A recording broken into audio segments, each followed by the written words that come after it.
যুদ্ধবন্ধের সম্ভাবনার মধ্যেও থেমে নেই ইউক্রেন রাশিয়ার পাল্টাপাল্টি হামলা। বুধবার ইউক্রেনের বেশ কয়েকটি অঞ্চল লক্ষ্য করে ব্যাপক হামলা চালায় রুশ সেনারা।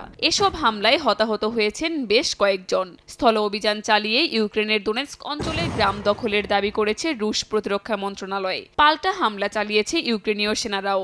ঘটেছে হতাহতের ঘটনাও। রাশিয়ার তেল শোধনাগারে ড্রোন হামলার দাবি করেছে ইউক্রেনীয় বাহিনী। একই দিন ইউক্রেনের ছোড়া বেশ কিছু ড্রোন প্রতিহত করার দাবি জানিয়েছে রুশ প্রতিরক্ষা মন্ত্রণালয়।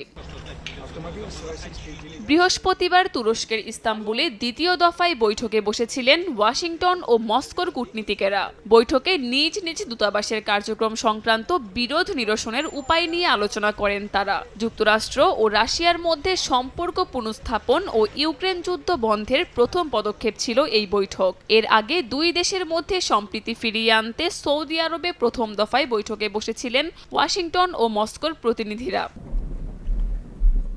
এদিকে পশ্চিমা বিশ্ব ওয়াশিংটন ও মস্কোর মধ্যে সম্পর্ক নষ্টের চেষ্টা করছে বলে দাবি করেন রুশ প্রেসিডেন্ট ভ্লাদিমির পুতিন। নাশকতা করার চেষ্টা রুখতে গোয়েন্দা পরিষেবা ব্যবহার করার কথাও জানান তিনি। কাকুলি আখতার, সময় সংবাদ।